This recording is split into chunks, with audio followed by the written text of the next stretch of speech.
여러분 안녕하십니까? 광주 MBC 뉴스데스크입니다. 광주에서 본격적인 대선 레이스가 시작됐습니다.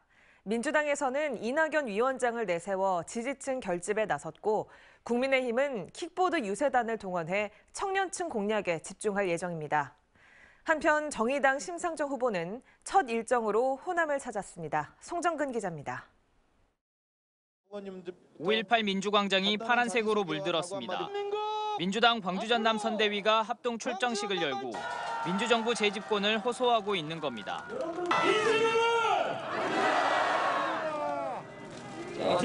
이 자리엔 광주 전남 국회의원들이 총출동해 시민들에게 큰절을 올렸습니다. 이낙연 총괄 선대위원장도 출정식에 참여해 호남의 지지층 결집을 강조했습니다. 민주당은 광주와 전남의 한 뿌리가 시작된 곳이자 현대사회 민주화의 고비고비 때마다 시대를 밝혔던 5.18 민주광장에서 출정식을 열었습니다. 여러분의 선택에 따라서 이 앞에 서 있는 모든 국회의원들이 여당 국회의원이 될 수도 있고 하루아침에 야당 국회의원이 될 수도 있어요. 이분들이 야당 국회의원 되는 것이 광주 전남에 도움이 되어서 국민의힘도 광주역 앞에서 출정식을 열었습니다. 내로남불식의 무능한 정권을 심판하고 노후한 광주도심과 낙후된 광주경제를 살리려면 윤 후보를 뽑아야 한다며 지지를 호소했습니다. 특히 전동 킥보드 유세단을 활용해 젊은 층을 공략하고 외연 확장을 노리고 있습니다. 윤 후보는 야당 후보로서는 이례적으로 선거운동 이틀 만인 내일 호남을 찾아 표박가리에 나설 예정입니다. 잘못된 정권 심판해야 하고 그 정권에서 비리가 있다면 당연히 수사해야 한다고 했습니다.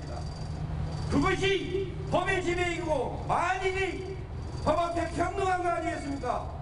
심상정 정의당 대선 후보는 첫 행선지로 호남을 찾았습니다. 광주 전남 민주당의 일당 독재를 막고 진보개혁 세력에게 힘을 보태달라고 말했습니다. 새해 복 많이 받으시고 농사 잘 되시기 바랍니다. 네. 이건 누가 됐든지 간에 국민 좀 살려주봐. 민주당과 국민의힘은 목포 주요 거점 지역에서 각 후보들을 홍보하며 시민들의 지지를 호소했고 심상정 후보는 내일 목포와 영암을 돌며 거리 유세에 직접 나설 예정입니다.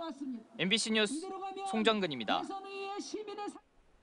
광주구청장을 역임한 공기업 임원이 신협 이사장 선거에 개입했다는 논란이 일고 있습니다. 상대 후보 측은 전임 구청장이 특정 후보에 대한 지지를 호소한 건 부적절한 행동이라며 청와대 국민청원에 글을 올렸습니다. 김영찬 기자입니다. 지난 11일 청와대 국민청원 게시판. 광주 전남 혁신도시 공기업 임원이 광주의 한 신협 이사장 선거에 부적절하게 개입하고 있다는 청원이 올라왔습니다. 문제의 발단은 최영호 한 전 상임감사가 특정 후보의 경력 등이 담긴 홍보물을 지난 11일 SNS 메시지로 주민자치위원장 등 28명에게 보낸 겁니다.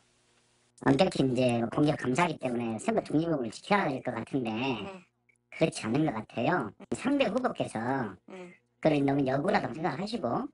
이에 대해 최 감사는 친분 관계가 있는 후보가 출마해 불특정 다수를 상대로 메시지를 보낸 거라며 논란이 됐다면 유감이라고 해명했습니다.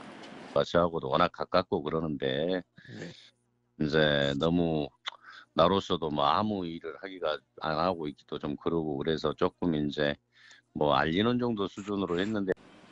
그렇지만 메시지를 보낸 시점이 선거 바로 전날이고 최 상임감사가 관내 구청장을 지낸 데다 지난 총선에도 출마하는 등 영향력이 커서 선거 개입 등 부적절한 처신이 아니냐는 지적이 나옵니다.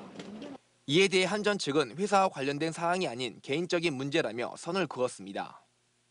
공기업 직원으로서 조금 중립을 지켜주는 게 좋기는 할 것 같긴 한데 이제 그 임직원 행동 강령에 의하면 회사 관련 사항이 아니기 때문에.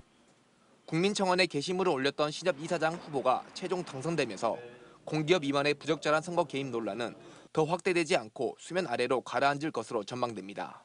MBC 뉴스 김영창입니다. 전국에서 연일 5만 명대 코로나19 확진자가 나오는 가운데 광주에서는 처음으로 하루 2,000명이 넘는 확진자가 발생했습니다. 확진자가 이렇게 폭발적으로 증가하다 보니 감염 경로 파악과 접촉자 분류도 어려운 상황입니다. 우종훈 기자가 취재했습니다. 광주에서는 오늘 오후 6시를 기준으로 2,285명의 확진자가 나왔습니다. 광주에서 하루 동안 2,000명이 넘는 확진자가 나온 건 지난 2019년 2월 첫 확진자가 발생한 이후 처음입니다. 확진자의 증가 추세도 가파릅니다. 지난 4일 처음 1,000명대 확진자가 나온 이후 연일 1,000여 명을 넘지 않았지만 어제 1,608명이 확진 판정을 받은 후 하루 만에 677명 급증했습니다.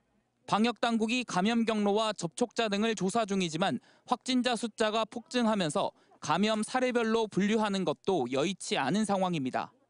확진자별 연령을 분석했을 때도 20대가 전체의 24%로 가장 많은 비율을 차지하지만 전 연령에서 비슷하게 확진자가 발생하고 있습니다. 전남에서는 오후 5시를 기준으로 1,317명이 확진 판정을 받았습니다. 지역별로는 목포 219명, 여수 259명, 순천 229명 등입니다. 사적 모임을 최대 6명까지, 식당과 카페 등의 영업을 오후 9시까지로 제한하는 사회적 거리 두기는 오는 20일까지입니다. 방역당국은 이에 앞서 이번 주 금요일 새로운 거리 두기 조정안을 발표할 것으로 보입니다. MBC 뉴스 우종훈입니다. 광주 일상회복지원금 온라인 신청 접수가 이번 주 마감됩니다. 광주시는 현재까지 전체 대상자의 94.2%에게 일상회복지원금이 지급됐다며 오는 18일 밤 9시 신용 체크카드 포인트 방식의 온라인 신청 접수를 마감한다고 밝혔습니다. 다만 온라인 신청이 끝나더라도 오는 28일까지 주소지 관할 행정복지센터에서 선불형 상생카드로 지원금을 받을 수 있습니다. 5살 조카를 폭행하고 방치해 숨지게 한 40대 고모가 경찰에 긴급 체포됐습니다. 이 피해 아동은 지난해 9월부터 수개월째 가해자인 고모와 함께 살고 있었는데요. 이 아이의 몸 곳곳에서는 멍자국 등 폭행 흔적이 발견됐습니다. 양정은 기자가 취재했습니다. 전남 장흥의 한 아파트. 어젯밤 6시 20분쯤 5살 A양이 화장실에서 쓰러진 상태로 발견돼 병원으로 옮겨졌지만 숨졌습니다.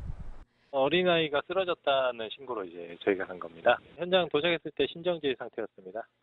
A양 몸 곳곳에서는 폭행 흔적으로 의심되는 멍자국이 발견됐습니다. 피해 아동은 지난해 9월부터 수개월째 고모와 함께 살고 있는 것으로 확인됐습니다. 애기가 좀 나타났더라고요.